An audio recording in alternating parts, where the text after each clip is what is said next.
Salut tout le monde. Ça fait un moment que je n'ai pas écrit sur ce blog. Il faut dire que je suis étudiant, et même avec le confinement, j'avais toujours des projets à rendre. J'ai d'ailleurs commencé mon stage d'informatique en télétravail la semaine dernière. Je m'enferme dans ma chambre, et je m'obstine parfois tellement à trouver les erreurs dans mon code que je dois souvent bosser jusqu'à tard le soir. Mais je ne suis pas là aujourd'hui pour vous parler de mes études. J'écris pour espérer me libérer un peu l'esprit de l'expérience que j'ai vécue hier soir. J'en ai encore les mains qui tremblent, et je me demande si cet enfermement ne m'a pas rendu complètement taré. Je vis avec mes 2 frères et mes parents dans une maison à la campagne. Mon père a construit une cabane en bois dans le jardin l'an dernier. Elle est à quelques mètres de la fenêtre de ma chambre. Elle sert de salle de sport. Il y a du matériel comme des poids, un rameur et un tapis de gym. J'avoue que c'est bien pratique, surtout ces temps-ci, alors j'alterne avec ma mère pour y aller y faire de l'exercice régulièrement. Hier soir, vers 18h, j'ai voulu faire une petite pause dans mon travail, alors j'ai ouvert ma fenêtre, et j'ai pris une grande aspiration d'air frais. Il venait de pleuvoir, et ça sentait bon dehors. Mais en tournant la tête à gauche, j'ai vu de la lumière filtrant à travers les rideaux tirés de la cabane en bois. Habituellement, à cette heure-ci, on n'allume pas, car le soleil éclaire encore suffisamment la pièce. Mais les nuages lourds de pluie rendaient l'atmosphère sombre, presque sinistre. Derrière les tentures, je me suis soudain aperçu de la silhouette qui s'y tenait debout, immobile. Ça devait être ma mère, cette grande mélomane qui faisait une séance de sport et restait sans bouger le temps de choisir une musique sur son téléphone. Rien de plus normal. Je restais encore quelques secondes à la fenêtre avant de la refermer et de recommencer mon travail. 1 heure plus tard, j'ai décidé d'arrêter ce que j'étais en train de faire et de le remettre à plus tard. Je me sentais étrangement oppressé. J'ai juste ouvert ma porte et depuis ma chambre, j'ai retrouvé les bruits habituels de la maison. Mon petit frère tapant frénétiquement sur son clavier, mon grand frère gueulant à plein poumon dans son casque pendant une partie en ligne avec ses potes, et mon père en train de jouer sur son téléphone. Aucun signe de ma mère. Elle était probablement encore dans la cabane. Avant de me rasseoir à mon bureau pour mater des vidéos sur YouTube, j'ai ouvert ma fenêtre à nouveau pour vérifier si c'était vraiment le cas. Car en y pensant, ça ne lui ressemble pas de faire du sport à cette heure de la journée. Elle dit que ça l'empêche de dormir la nuit. Je me suis penché, et mon cœur a raté un battement. Cette fois, la porte de la cabane était grande ouverte, et j'étais maintenant sûr que c'était ma mère qui s'y trouvait. Enfin, c'était clairement sa silhouette qui se découpait dans la lumière de la pièce, mais je n'arrivais pas à distinguer nettement son visage. À ce moment, ce qui m'a glacé le sang, c'était sa façon de se tenir raide comme un piquet sur le seuil de la porte, en me fixant les yeux grands ouverts, figé dans une expression indéchiffrable, et pareil à 2 billes luisant à la lumière de la lune. Et puis, il n'y avait aucun son provenant de la pièce, seulement le silence poignant de la nuit. C'était beaucoup trop bizarre. Ma mère ne faisait jamais ce genre de blague. Je suis resté dans cet instant pesant quelques secondes, avant de retrouver l'usage de ma voix, et de lui demander qu'est-ce qu'elle faisait et est-ce qu'elle voulait rentrer. Elle n'a rien répondu, et est restée immobile. Moi-même, paralysé par une peur grandissante. Je suis resté quelques secondes sans bouger de ma fenêtre, avant de crier d'arrêter ça qu'elle me faisait peur. Puis j'ai fermé rapidement la fenêtre, mal à l'aise, avant de me décider à aller prévenir mon père. J'ai déboulé dans le salon, et je me suis stoppé net. Ma mère était tranquillement assise sur le canapé, dans sa robe de chambre rose, en train d'écouter des podcasts, avec son casque à côté de mon père. Quand elle m'a vu, elle m'a immédiatement demandé ce qui n'allait pas. Je n'ai pas pu répondre tout de suite. Bordel. Qui c'était dans la cabane alors ?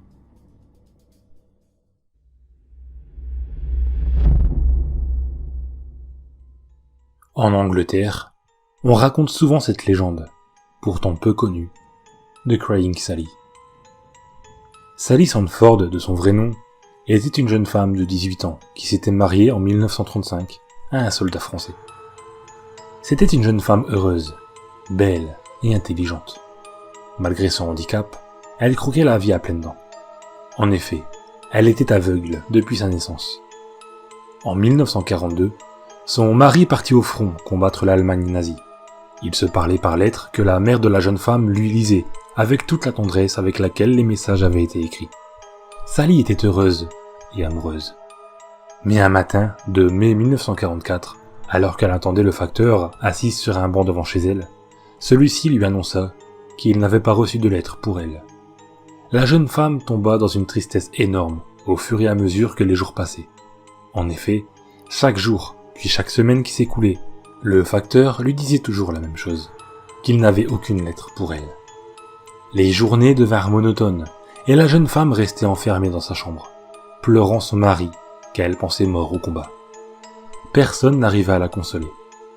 Alors un soir, dans un geste désespéré, elle prit le pistolet de service de son père, le porta à sa tempe, et tira, dans l'espoir, dit-on, de retrouver son mari au paradis. Quelques jours plus tard, le soldat français, finalement vivant, revint au domicile de Sally et apprit la triste nouvelle. On raconte aussi que, ne trouvant pas son mari dans l'au-delà, elle décida de redescendre sur terre dans l'espoir de le retrouver. On dit que chaque nuit, aux alentours de 3 heures du matin, il serait possible de la voir assise sur un banc en train de pleurer, et qu'elle disparaîtrait si on approche son fantôme de trop près. Selon la légende, il serait cependant possible d'entrer en contact avec elle.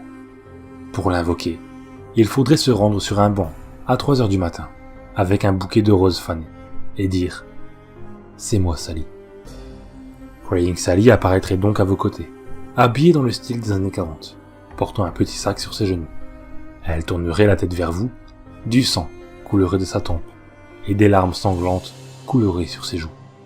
Elle vous poserait une question, en vous fixant de ses yeux vitreux. « Es-tu mon amour ? Es-tu mon doux amour ?»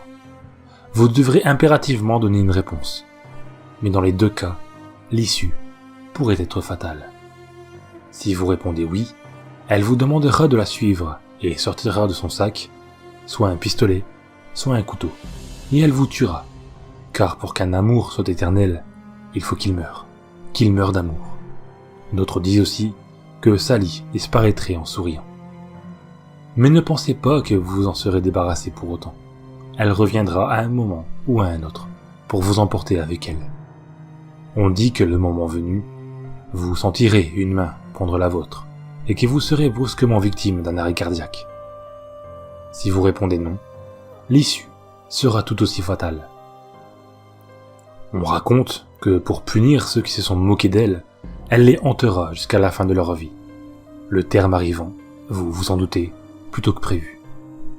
On dit que ces personnes se seraient donné la mort, souvent 1 mois après. Un homme aurait raconté, 1 semaine avant son suicide, que pendant plus d'1 mois, il a vu le cadavre de Sally à longueur de journée. Celle-ci lui demandant sans cesse « Es-tu mon amour ? Es-tu mon doux amour ?» d'une voix d'outre-tombe. Il se rappelait qu'une nuit, alors qu'il allait s'endormir, il entendit la poignée de la porte de sa chambre tourner et vit apparaître, enveloppée d'une étrange lumière, Crying Sally, lui posant sa question. Il aurait dit aussi qu'il la voyait même dans son sommeil, qu'il assistait chaque nuit, en rêve, au suicide de la jeune Sally. L'homme se serait donc suicidé quelque temps après en s'administrant une dose mortelle de calmant, et serait mort d'une crise cardiaque.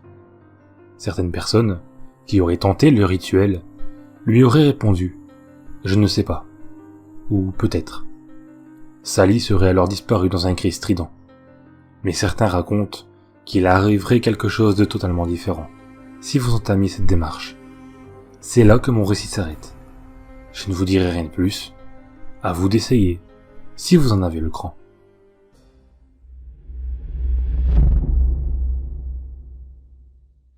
Vous croyez en la fée des dents ou à la petite souris? C'est la même chose. C'est une créature qui remplace les dents perdues contre des pièces. Il faut que l'enfant qui perd sa dent la place sous son oreiller, et la petite souris vient la remplacer par une pièce d'1 euro par exemple. Normalement, c'est la famille qui agit, car cette fée n'est pas censée exister. Mais croyez-moi, elle existe. Je le sais, car je l'ai vue. Il n'y a pas longtemps, mon fils Mathieu a perdu une de ses dents de lait. Il avait 6 ans, et avait un peu de peine. Il disait que sa dent ne repousserait jamais, qu'il sera moche pour toute sa vie. C'était drôle et attendrissant. On l'a rassuré, lui disant qu'il était le plus beau du monde, Et on lui a dit que s'il mettait ça dans son oreiller cette nuit, la petite souris viendrait la remplacer par un jouet, car on ne voulait pas lui donner d'argent à cet âge. Il était sceptique à cette idée, mais le soir venu, il l'a quand même fait. J'avais été chercher un petit camion de pompier. Il aimait beaucoup les véhicules avec des gyrophares. Et j'ai été dans sa chambre pour le mettre sur sa table de chevet et retirer sa dent. Sauf qu'il y avait déjà quelqu'un dans la chambre. Une créature, au corps de femme, avec une robe tachée de sang. Mais sa tête était celle d'un rat. La créature s'est retournée vers moi. Ses yeux de rat étaient rouges vifs. Elle s'est mise à se tordre bizarrement. Je pouvais entendre les craquements de ses os. Puis elle a disparu. J'ai couru voir si Mathieu allait bien. Et oui, il dormait profondément. Mon cœur battait très fort. J'avais eu tellement peur. Dans ma tête, je me suis mis à me dire que si je revoyais cette chose, je l'expédierais en enfer. Et à ce moment, j'ai entendu une voix me dire d'une voix grave et étrange, « On verra ». J'ai mis ça sur le compte de la fatigue et de la peur que je venais d'avoir, et je me suis dit que j'avais imaginé tout ça. Et je suis allé me recoucher. Le lendemain, quand j'ai été me brosser les dents, j'ai remarqué que beaucoup d'entre elles étaient tachées de noir. C'était curieux. J'ai essayé de les brosser comme je pouvais, mais rien à faire. Ces taches ne voulaient pas partir. J'ai dû alors rester comme ça, avec une grosse tache noire. Pendant cette même journée, je ressentais des douleurs régulières au niveau des taches. C'était bizarre. Avant d'appeler le dentiste, j'ai été me regarder dans la glace. Et j'ai vu que des trous commençaient à se former au niveau des taches. J'ai alors paniqué, et je me suis demandé pourquoi j'avais ça. Et j'ai appelé le dentiste.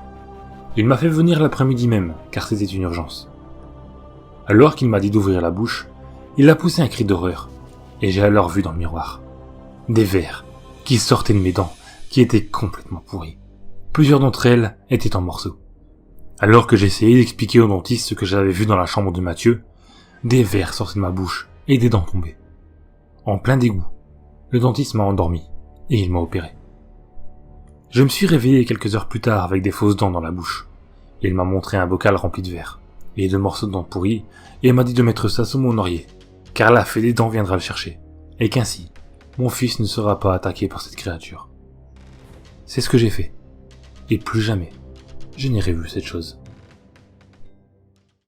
Situé à Poland, dans le Maine, Elan School était un internat privé thérapeutique ouvert dans le cadre d'un programme de modification du comportement. C'est en 1970 que cette école aux méthodes d'éducation douteuses a été fondée par 3 hommes. Joseph Ritchie, un ancien toxicomane, Gerald Davidson, un psychiatre, et David Goldberg, leur investisseur. Joseph Ritchie décide de se baser sur le même système que l'organisation Cyanon, un groupe proposant des cures de désintoxication pour les toxicomanes et les alcooliques. Leur méthode principale était d'utiliser l'humiliation et les sévices physiques pour guérir les addictions. Mais avec le temps, leur organisme a été qualifié de secte aux méthodes violentes. Leur méthode particulière ayant été efficace avec lui, Ritchie a voulu la reproduire. Avec le temps, l'école commence à accepter toutes sortes d'élèves, en particulier ceux qui ont des problèmes de comportement ou des maladies mentales. Mais en 1975, des journaux locaux racontent que des psychologues ayant visité Elan School y ont trouvé l'atmosphère étrange et ont lancé l'alerte, s'inquiétant qu'il s'agisse d'un programme de lavage de cerveau dissimulé derrière la devanture d'une école. La même année, les fonctionnaires de l'État de l'Illinois ont pris la décision de faire retirer 11 enfants du programme de l'école à cause des mauvais traitements qu'ils y subissent, mais 3 sont de nouveau scolarisés là-bas suite à des menaces de Joseph Ritchie qui souhaitait porter plainte contre l'État pour diffamation. Grâce aux nombreux profits générés par l'école, Joseph Ritchie arrive même à s'acheter un hippodrome à Portland. De 1978 à 1979, l'école est contrôlée environ une fois par semaine par des médecins et par les autorités locales, mais personne n'aborde le sujet d'une éventuelle fermeture de cette dernière. Les départements de l'éducation du Maine et de New York conduisent de nombreuses enquêtes suite à l'affluence de témoignages pour des sévices, mais aucun n'aurait identifié de manquement aux règles de l'État durant les dites enquêtes. Pourtant, une journaliste qui avait décidé de faire des recherches sur le sujet a appris, après avoir pris contact avec les autorités new-yorkaises, qu'en réalité, ces dernières auraient bien recensé de nombreux manquements et de nombreuses choses étranges là-bas. Ils auraient donc donné 1 semaine à l'école pour cesser toute pratique abusive si elle ne voulait pas mettre la clé sous la porte. Peut-être que les autorités du Maine auraient fait le même constat si leur équipe n'avait pas systématiquement prévenu l'école avant chaque contrôle. En 2000 décès de Joseph Ritchie, l'école est reprise par sa veuve, Sharon Terry. Mais les choses ne s'améliorent pas pour autant. En 2002, l'école compte plus ou moins 150 pensionnaires qui payent chacun 44 000 $ par an de frais de scolarité. Le procès pour meurtre de Michael fait beaucoup parler des pratiques douteuses de cet établissement. Par la suite, l'école affirme embaucher des professionnels pour mieux encadrer les thérapies des élèves. Le département de l'éducation de New York va même envoyer à Ellen School des enfants avec des problèmes d'apprentissage et de comportement pour des placements d'urgence. En 2007, il lance une enquête sur les nouvelles accusations de maltraitance et décide cette fois-ci de couper les fonds alloués à l'école. En 2009, l'école affirme avoir changé ses méthodes pédagogiques pour utiliser des méthodes moins punitives et moins strictes que l'ancienne. En 2011, les frais de scolarité sont estimés à 55 000 $ par an. En mars 2011, Ellen School annonce sa fermeture programmée pour le 1er avril de la même année. Sharon Terry affirme que la fermeture est due à un déclin des inscriptions survenu suite à une campagne de désinformation visant à salir leur réputation sur Internet. En réalité, il s'agissait d'une campagne de sensibilisation menée en ligne par un ancien étudiant d'Ellen School, sous le pseudonyme de Jeff Wimbledon. Il en profite notamment pour expliquer que là-bas, les délinquants ayant commis de véritables crimes sont une écrasante minorité. L'école affirme pourtant depuis son ouverture qu'elle est spécialisée dans le traitement des adolescents ayant des problèmes de comportement trop graves pour les envoyer ailleurs. Les témoignages recueillis au cours de la campagne de sensibilisation de Jeff ont permis de faire la lumière sur le traitement que les élèves de l'école doivent subir. Là-bas, l'humiliation est explicitement considérée comme un outil thérapeutique indispensable. Chaque jour, les élèves doivent se lever à 6 heures. Après un petit déjeuner rapide, ils vont immédiatement étudier sur le campus. Ils doivent passer leur après-midi en thérapie et réviser leur programme scolaire de 18h à 22h. Les élèves sont classés par un système de hiérarchie stricte à la manière d'une école militaire. Les élèves les plus haut classés doivent surveiller les autres avec pour consigne de s'adresser à eux en les insultant. La classe la plus basse est celle des shutdowns, qui sont préposés au nettoyage et ont la ferme interdiction de porter des chaussures et des pantalons, afin que les autres élèves puissent les reconnaître facilement. Certains élèves doivent servir de sentinelles devant chaque porte de chaque bâtiment. Ceux préposés à la sécurité du campus ont l'ordre de frapper leurs camarades qui contreviennent aux règles. Régulièrement, les élèves âgés de 10 à 18 ans se font kidnapper en pleine nuit. Ils sont privés de sommeil, se font insulter et hurler dessus par d'autres étudiants plus âgés et on leur impose de s'affronter en duel à main nue. Le recours à l'isolement est également une sanction appréciée par le personnel pédagogique, mais certains des élèves contraints à l'isolement se font violer par les étudiants plus âgés, devenus complices de leurs bourreaux. Le simple fait de sourire sans l'autorisation des conseillers peut faire prendre le risque à un élève de subir une punition.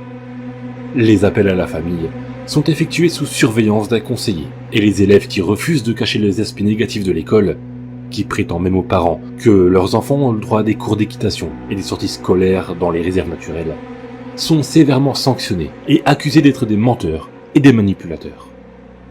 Lorsqu'un élève est puni au coin, il doit rester assis sur une chaise dans un coin de la pièce à vivre et n'a pas le droit de s'en aller sans autorisation. Un matelas est installé à côté de la chaise pour qu'il dorme et une bassine est amenée pour qu'il y fasse ses besoins. L'élève doit se faire nourrir par les autres, avec les restes de table.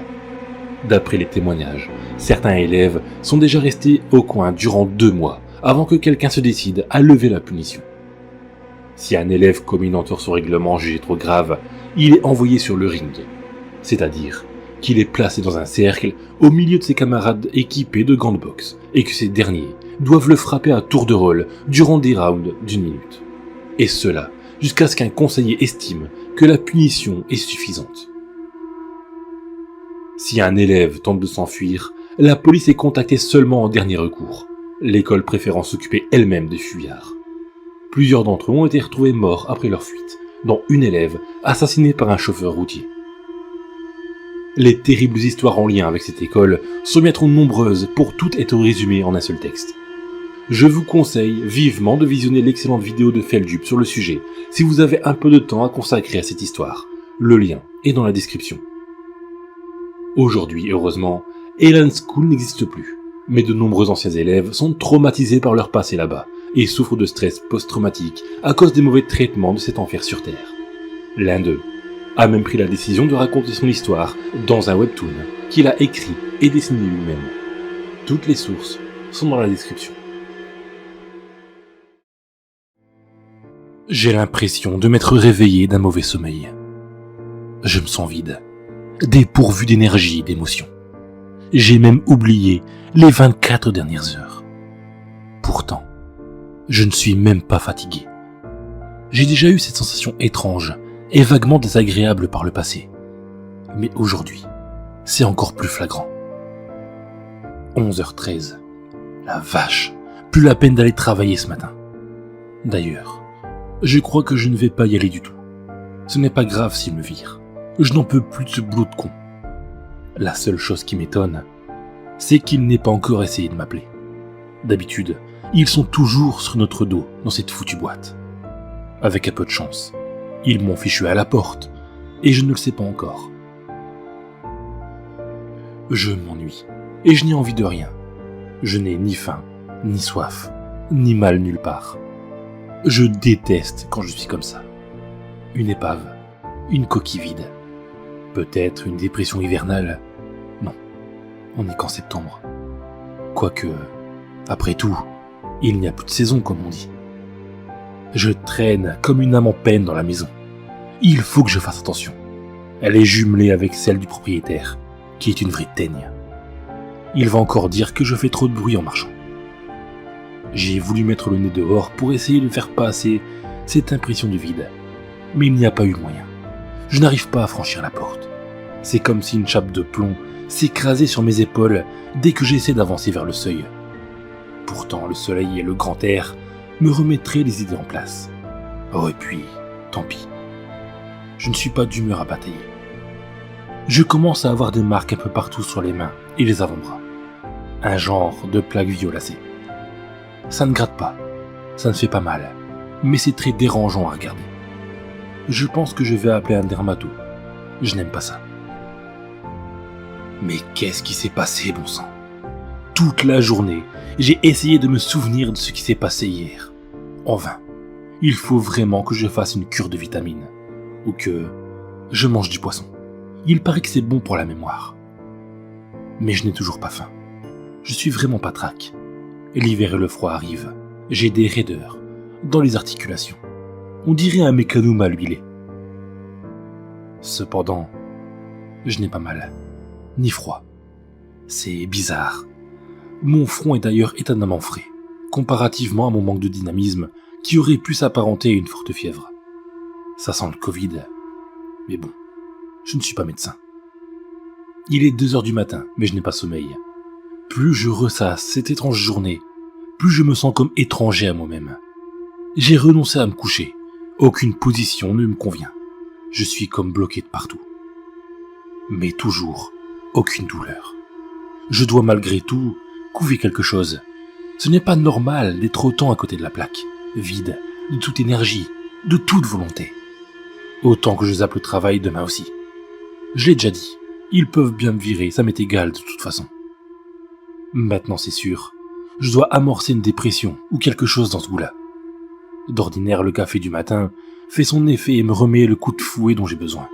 Là, il n'a même aucun goût. Pas plus que la tartine dans laquelle je viens de mordre. Bof, je n'ai pas faim de toute façon. Et toujours pas moyen de me souvenir. J'ai dû dormir toute cette journée-là. Encore une nuit sans sommeil, après une nouvelle journée à errer dans la maison comme un zombie. Mon ventre a l'air ballonné. Je n'ose pas regarder. Je me suis tellement laissé aller ces derniers temps. Je me dégoûte.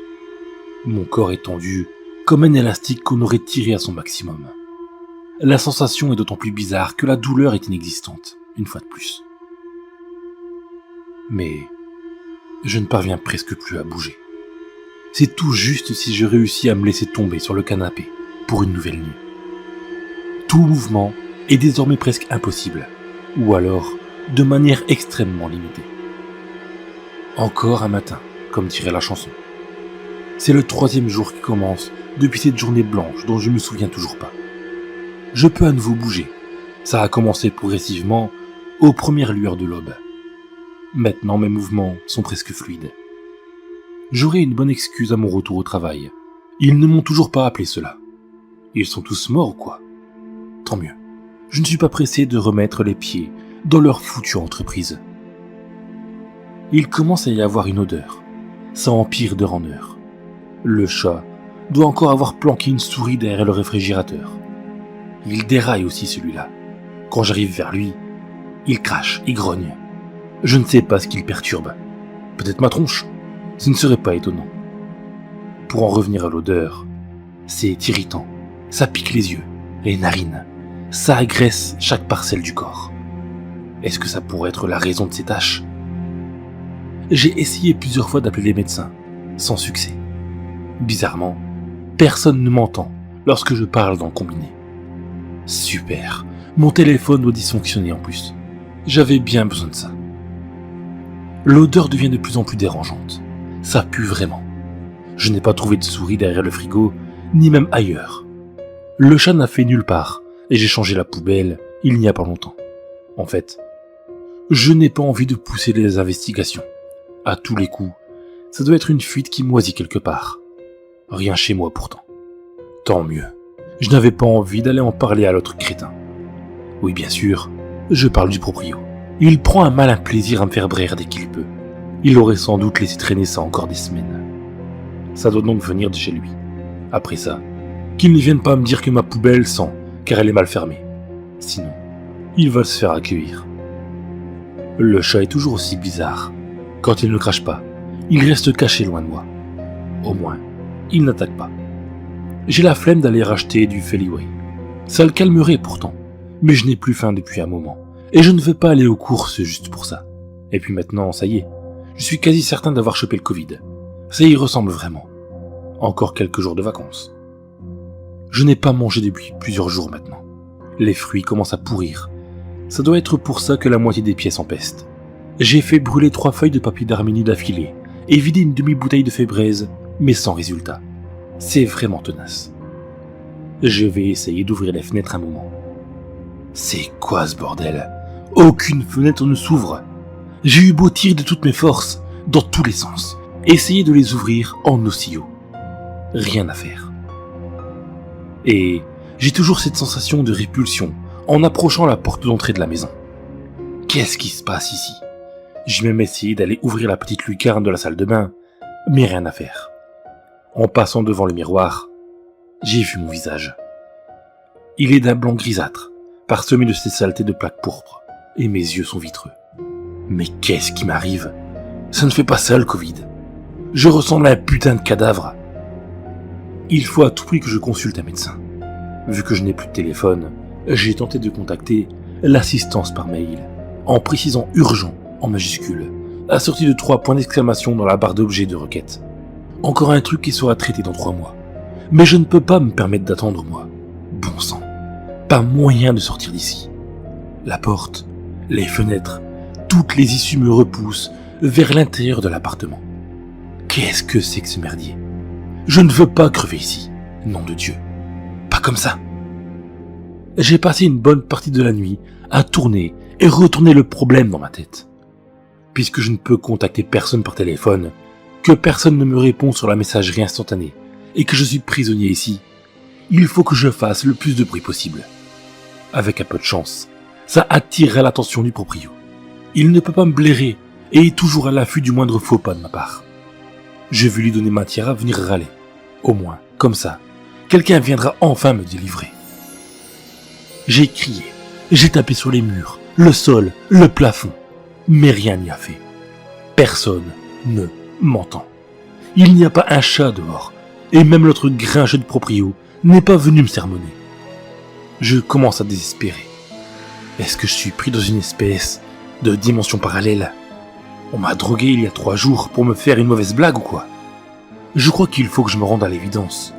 Personne, ne viendra. 4 jours que je n'ai rien mangé. Je n'ai toujours ni faim, ni soif. C'est grave, docteur. En parlant de docteur, je devrais vraiment aller y faire un tour. Les choses empirent. Je n'ai pratiquement plus rien d'humain à présent. Même si je pouvais sortir, je n'oserais pas. J'ai un visage à faire peur. Le manque de sommeil ne me réussit vraiment pas. Je vais malgré tout me mettre à la fenêtre, histoire de me distraire un peu. Et qui sait, peut-être que ça alertera les gens à l'extérieur. Enfin, il faut le dire vite. Ils ne sont pas nombreux à sortir en ce moment. J'ai même l'impression d'habiter une ville fantôme. Ah, on vient de me faire mentir.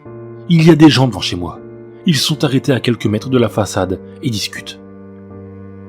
Tendre l'oreille tout en regardant un air nonchalant n'est pas un exercice facile, mais heureusement, la piètre qualité de l'isolation phonique aide bien. Je viens d'apprendre que le propriétaire est décédé il y a quelques jours. Bon débarras. Il ne savait que faire suer le monde, celui-là. Non, je suis méchant. Mais ce serait mentir de dire qu'il va me manquer. Enfin, je suis quand même un peu étonné de l'apprendre de cette façon. Je pensais qu'on se serait donné la peine de venir m'avertir, ne serait-ce que pour que je sache ce qu'allait advenir mon bail. Je suis trop terre à terre, je sais, mais encore une fois, je n'ai aucune envie de pleurer ce pauvre type. Allez, je vais jeter un œil à mon courrier. Ce serait plus intéressant que de parler de lui. Et puis, ça fait trop longtemps que ça attend. C'est parti. La banque. Qu'est-ce qu'ils me veulent cela encore? Voyons. Monsieur, dans le cadre du remboursement de votre prêt immobilier, veuillez trouver... Ça y est, je me souviens. Mon propriétaire m'a supporté franchement ces derniers temps. Mais je considérais que ce n'était pas à moi de devoir partir alors qu'il me rendait la vie impossible. Alors je lui ai proposé une sorte d'arrangement. Ça n'a pas été facile, mais j'avais de bons arguments, et j'ai donc pu lui racheter la part de la bâtisse que j'occupe, et avec elle, ma tranquillité. Ça veut dire que je n'aurai plus à lui rendre de compte, ou à me prendre la tête avec lui pour des broutilles. Quoique, que je n'aurai plus à lui adresser la parole si je ne le souhaite pas. Mais, ça veut dire aussi que le propriétaire dont les gens parlaient dans la rue tout à l'heure, c'est moi. Je vous livre mon témoignage relatant plusieurs expériences paranormales vécues pendant l'enfance. C'était à peu près à l'âge de 5-6 ans. J'en ai actuellement 25, dans un appartement. Ça se déroulait au salon le matin et dans la chambre le soir. L'un des phénomènes paranormaux se déroulant dans le salon était lié à un tableau, une sorte de dessin représentant une femme tenant un enfant. Il n'avait pas de jambes, à l'image des fantômes dans les dessins animés. Il avait un visage neutre, pas de bouche, pas d'yeux et de nez, juste une chevelure qui permettait de les définir en tant que sujet féminin. Le fond du tableau était bleu. À chaque fois, juste avant que le phénomène paranormal ne se produise, je ressentais une sensation assez forte et étrange dans la tête. Dès que je ressentais cette sensation, le phénomène apparaissait. Ça peut paraître loufoque, mais la femme tenant l'enfant dans le tableau prenait forme dans le réel. Elle se matérialisait dans le réel. Elle pouvait se maintenir dans les airs, voler dans les airs, et j'étais le seul à la voir. Je me souviens que je pleurais à chaque fois que je la voyais. Je la désignais du doigt, mais ma mère et ma tante ne pouvaient pas la voir. Quand la femme sortait de ce tableau et apparaissait devant moi, elle me prenait dans ses bras et m'insérait dans le tableau d'où elle était sortie, par je ne sais quel moyen. La chose la plus étrange est que normalement, ma mère et ma tante auraient dû me voir m'envoler vers le tableau quand la femme me prenait dans ses bras, mais elles agissaient comme s'il n'y avait rien d'anormal. À partir du moment où elle me prenait dans ses bras, j'avais beau crier « Maman, maman !» et pleurer. Ma mère et ma tante ne pouvaient plus m'apercevoir, comme si j'étais devenu invisible à leurs yeux, comme si la femme avait extirpé un deuxième moi imperceptible pour elles. Je dis ça parce que normalement, elles auraient dû me voir disparaître, m'envoler. Or, ce n'était pas le cas. On peut donc dire que de leur point de vue, j'étais toujours présent, qu'il n'y avait rien d'anormal, alors que pourtant, j'étais dans les airs, dans les bras de ce personnage.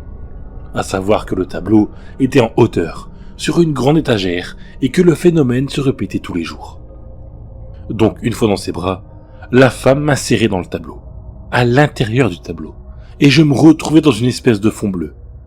Je me sentais toujours aussi vivant que d'habitude.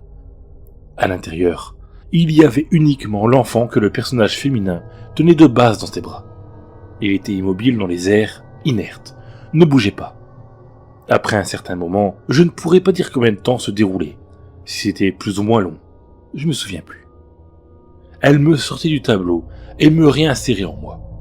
Ce truc-là se répétait tous les jours. Tous les matins, quand j'étais au salon. Un jour, alors qu'elle était sortie du tableau, elle se tenait devant moi. Je me souviens avoir tellement pleuré et crié qu'elle s'est mise à me regarder fixement quelques instants avant de retourner dans le tableau, comme si elle m'avait pris en pitié et avait décidé de ne pas me prendre.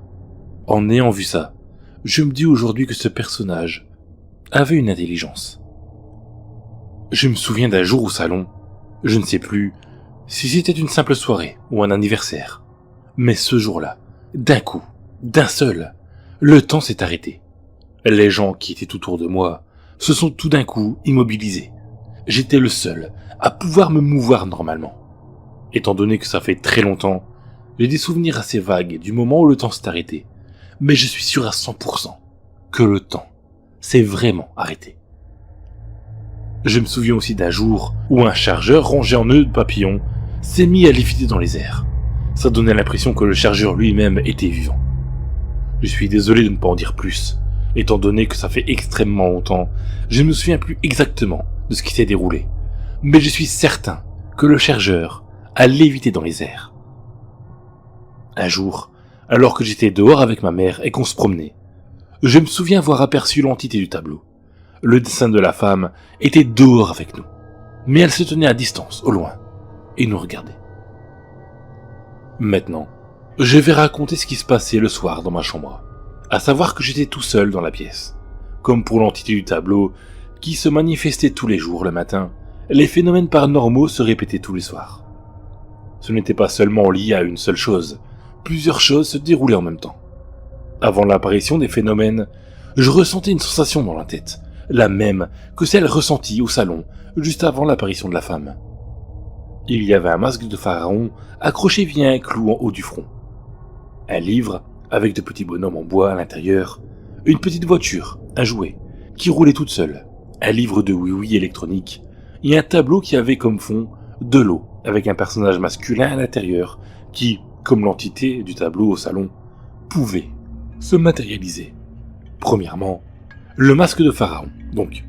Juste après la sensation bizarre que je ressentais dans ma tête, le masque de pharaon accroché au mur se mettait à léviter dans les airs et se maintenait devant moi. Son visage, qui normalement était inanimé, commençait alors à devenir vivant, animé, et d'un coup, je commençais à léviter le long du mur. Un clou était planté sur ma tête et j'étais accroché au mur via un clou. Mais ce qui était étrange, c'est que je ne ressentais pas la douleur. C'est tout ce dont je me souviens par rapport à la tête de pharaon. Deuxièmement, le livre pour enfants avec les bonhommes en bois et le livre oui-oui. Ça va paraître complètement loufoque, mais ces deux livres devenaient en quelque sorte vivants. Par exemple, le livre de oui-oui, je ne sais comment, je me retrouvais à l'intérieur du livre, mais je me sentais tout aussi vivant qu'à l'extérieur. Je n'ai plus de souvenir exact de ce qui se passait à l'intérieur. Pour le livre avec les bonhommes en bois, il s'animait et marchait sur le sol, et d'un coup, d'un seul, je me retrouvais à leur échelle de grandeur. Je me retrouvais à leur taille. J'étais tout petit, comme les bonhommes, et je marchais avec eux sur le sol. Je crois aussi que je finissais par m'insérer dans le livre d'où ils provenaient, mais je ne sais plus ce qui se passait exactement. Troisièmement, le tableau comprenant un personnage avec un fond où il y avait de l'eau. Quand il se matérialisait dans le réel, le personnage n'avait pas de jambes, comme l'entité du tableau au salon.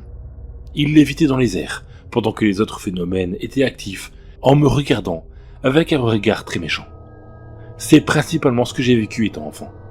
Il y a encore d'autres choses, je suis sûr à 100% qu'elles se sont déroulées, mais mes souvenirs sont trop flous pour en parler avec exactitude.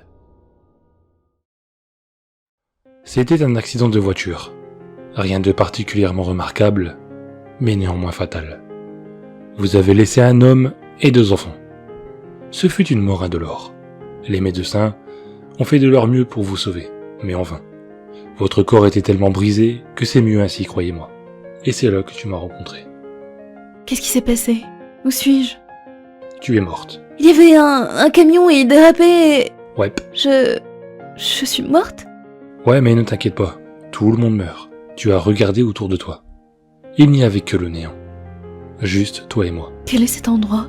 Est-ce la vie après la mort? Plus ou moins. Êtes-vous Dieu? Ouais, je suis Dieu. Mes enfants, mon mari, est-ce qu'ils vont bien? C'est ce que j'aime voir. Vous venez de mourir, et votre principale préoccupation est pour votre famille. C'est tellement adorable. Tu m'as regardé avec fascination. Pour toi, je ne ressemblais pas à Dieu. Je ressemblais juste à un homme, une figure de vague autorité, plus à un professeur de lycée que le Tout-Puissant. Ne t'inquiète pas, ils vont bien. Tes enfants se souviendront de toi comme parfaite en tout point. Ils n'ont pas eu le temps de te mépriser. Ton homme pleurera à l'extérieur, mais sera secrètement soulagé. Pour être juste, votre mariage s'effondrait. Si tu veux être rassuré, il se sentira très coupable de se sentir soulagé. Oh, qu'est-ce qu'on fait maintenant? Dois-je aller au paradis ou en enfer ou quelque chose comme ça? Ni l'un ni l'autre, tu seras réincarné. Ah, les hindous avaient donc raison. Toutes les religions ont raison à leur manière. Viens, marche avec moi. Tu m'as suivi pendant que nous nous promenions dans le vide. Où allons-nous? Nulle part en particulier. C'est juste agréable de marcher pendant que nous parlons. Mais à quoi ça sert alors? Quand je renaîtrai, je serai juste une ardoise vierge, non? Un bébé. Donc toutes mes expériences et tout ce que j'ai fait dans cette vie n'auront aucune importance. Pas vraiment. Tu as en toi les connaissances et les expériences de toutes tes vies passées. Tu ne te souviens tout simplement pas d'elles en ce moment. J'ai arrêté de marcher et je t'ai pris par les épaules. Ton âme est plus magnifique, plus belle et plus gigantesque que tu ne peux l'imaginer. Un esprit humain ne peut contenir qu'une infraction de ce que tu es. C'est comme enfoncer ton doigt dans un verre d'eau pour voir s'il est chaud ou froid. Tu mets une toute petite partie de toi dans le vaisseau, et quand tu le sors, tu as acquis toutes les expériences qu'il a eues. Tu es un être humain depuis 34 ans. Tu ne t'es donc pas encore étendu, et tu n'as pas ressenti le reste de ton immense conscience. Si nous restions plus longtemps, ici, tu commencerais à te souvenir de tout. Mais ça ne sert à rien de faire ça, entre chaque vie. Combien de fois ai-je été réincarnée alors? Oh, beaucoup. Des tas et des tas. Et dans de nombreuses vies différentes. Et cette fois-ci, tu seras une paysanne chinoise, en 540 après Jésus-Christ. Attendez, quoi? Vous me renvoyez dans le temps? Eh bien, je suppose que oui, techniquement. Le temps, comme tu le sais, n'existe que dans ton univers. Les choses sont différentes là d'où je viens. D'où venez-vous? Je viens de quelque part, ailleurs. Et il y en a d'autres comme moi. Je sais que tu voudras savoir à quoi ça ressemble, mais honnêtement, tu ne comprendras pas. Oh, mais attendez, si je me réincarne dans d'autres endroits dans le temps, aurais-je pu interagir avec moi-même à un moment donné? Bien sûr, ça arrive tout le temps. Et comme les deux vies ne sont conscientes que de leur propre vie, vous ne savez même pas que cela se produit. Mais quel est l'intérêt de tout cela alors? Sérieusement, tu me demandes le sens de la vie. C'est pas un peu cliché? Eh bien, c'est une question raisonnable. Le sens de la vie, la raison pour laquelle j'ai créé tout cet univers, c'est pour toi. Vous voulez dire l'humanité? Non, juste toi. J'ai fait tout cet univers pour toi. Avec chaque nouvelle vie, tu grandis et mûris, et tu deviens un intellect de plus en plus grand. Juste moi? Et les autres? Il n'y a personne d'autre. Dans cet univers, il n'y a que toi et moi. Mais tous les gens sur Terre? Ils sont tous toi, des différentes incarnations de toi. Attendez, je suis tout le monde? Maintenant tu sembles comprendre. Je suis tous les humains qui n'ont jamais vécu. Ou qui ne vivra jamais, oui. Je suis Abraham Lincoln. Et tu es son assassin aussi. Je suis Hitler. Et les millions qu'il a tués. Je suis Jésus. Et tous ceux qui l'ont suivi. Tu t'es tu, le visage plein de réflexion. Chaque fois que tu as agressé quelqu'un, tu t'es victimisé toi-même. Chaque acte de gentillesse que tu as fait, tu te l'es fait à toi-même. Chaque moment heureux et triste jamais vécu par un humain a été, ou sera, vécu par toi. Pourquoi? Pourquoi faire tout ça? Parce qu'un jour tu deviendras comme moi. Parce que tu es ce que tu es. Tu es l'un des miens. Tu es un fœtus. Tu grandis encore. Et une fois que tu auras vécu chaque vie humaine à travers le temps, tu auras suffisamment grandi pour naître. Donc l'univers entier, c'est juste... Un œuf en quelque sorte. Maintenant, il est temps pour toi de passer à ta prochaine vie. Et avec cela, je t'ai envoyé sur ton nouveau chemin.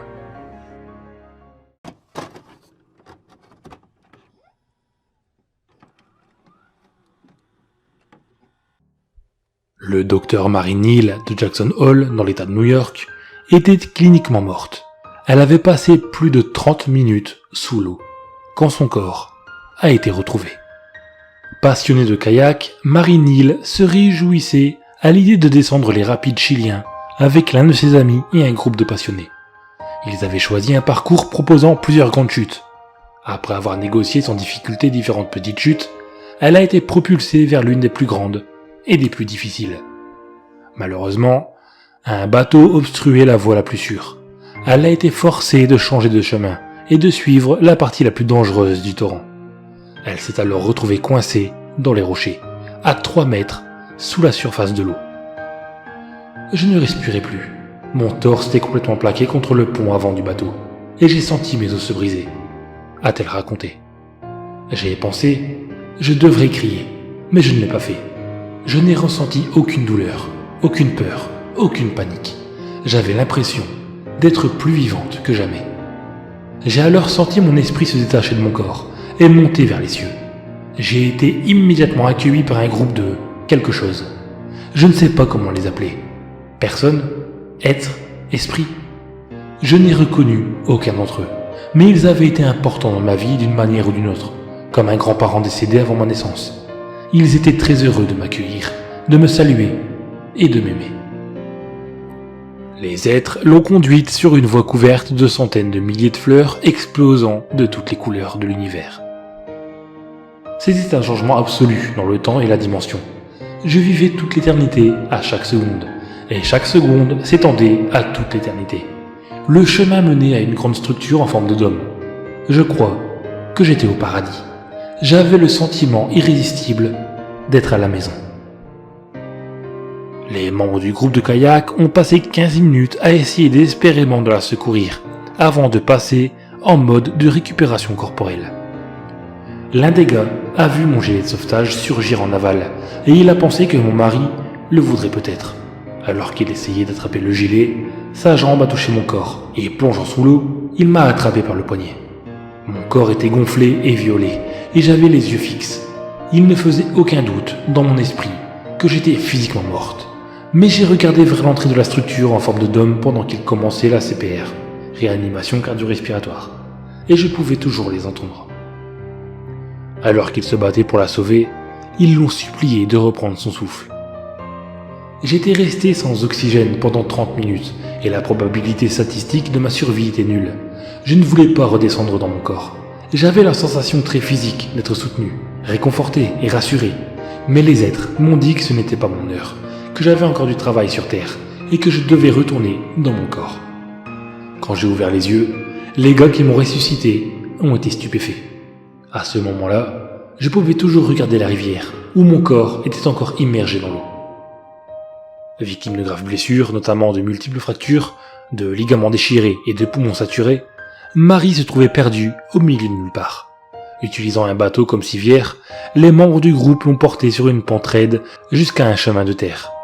Ils espéraient trouver une voiture ou un tracteur pour l'emmener à l'hôpital, mais par une incroyable coïncidence, ils ont découvert une ambulance garée au sommet de la pente. Une chose qui, selon Marie, était impensable en 99 au Chili et qui reste encore inexplicable de nos jours. Hospitalisée pendant plus d'1 mois, elle a dû subir plusieurs opérations et suivre une très longue rééducation avant de pouvoir marcher à nouveau. Son cerveau avait été privé d'oxygène pendant 30 minutes, mais elle s'est miraculeusement rétablie.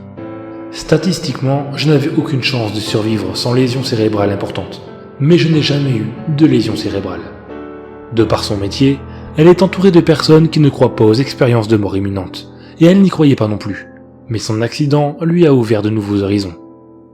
Les scientifiques ont tendance à penser que vous ne pouvez pas croire en quoi que ce soit de surnaturel. Quand j'étais à l'école de médecine, je définissais la mort comme la mort physique. Il y a 20 ans, je suis non seulement morte physiquement, mais je suis restée morte pendant longtemps. Cette expérience a tout changé. Ce que je suis, qui je suis et ma définition de la mort. Je crois que nous ne savons pas tout. Mary Neal a écrit un livre sur son histoire et elle a participé à un documentaire, Surviving Death, disponible sur Netflix. Le professeur James Tucker, directeur du département d'études perceptuelles de l'Université de Virginie, étudie la possibilité que quelque chose survive après la mort, depuis 40 ans. Le point de vue général est que rien n'existe d'autre que l'atome physique, et que lorsque le cerveau cesse de fonctionner, la conscience s'arrête, a-t-il expliqué. L'idée qu'un morceau de conscience continue de fonctionner entre en conflit avec ce principe de base. La question de savoir ce qu'il se passe après notre mort intrigue les humains depuis la nuit des temps. Le département de recherche s'intéresse aux médiums, aux gens qui pensent pouvoir communiquer avec les défunts, aux visions des agonisants et aux centaines d'expériences de ceux qui sont à la frontière entre la vie et la mort. D'une manière générale, les témoins racontent qu'ils ont quitté leur corps et regardé ce qui se passait en dessous avant d'être conduits à travers un tunnel. Ils se sont alors retrouvés en présence d'une lumière vive que l'un des contributeurs a décrite comme un câlin d'énergie chaude au cerveau. Bruce Grayson, expert en EMI, a souligné que les similitudes entre les récits étaient aussi frappantes que leurs différences. Il existe des schémas constants dans l'approche de la mort et dans la façon dont l'expérience affecte les gens. Par exemple, des témoins du monde entier ont rapporté que leur sens du temps avait été déformé. Ensuite, il y a le paranormal, comme votre sens ordinaire devenant beaucoup plus vif. Dans tous les cas, dans chaque culture, vous pouvez constater que les croyances ont été profondément modifiées par l'expérience. Le professeur Grayson a également admis que malgré ses longues années de recherche, les EMI restaient encore pour lui un mystère, mais il rejette farouchement l'idée d'hallucinations causées par les médicaments administrés à des patients mourants, ou par un manque d'oxygène dans le cerveau. Plus les gens reçoivent de médicaments, moins ils sont susceptibles d'avoir une EMI. Donc les médicaments inhibent plutôt qu'ils n'améliorent l'expérience. Et nous savons grâce à des décennies de recherche que lorsqu'ils souffrent d'un manque d'oxygène, les gens deviennent effrayés, belliqueux et terrifiés par ce qui leur arrive. C'est très différent de l'expérience heureuse et paisible à rapporter. Vois-tu le monde de la même manière? Ton regard ne semble pas avoir changé, même après tout ce temps. Ai-je commis une erreur? Pourquoi les êtres de ton espèce vivent avec tant de noirceur? Aussi ai-je cru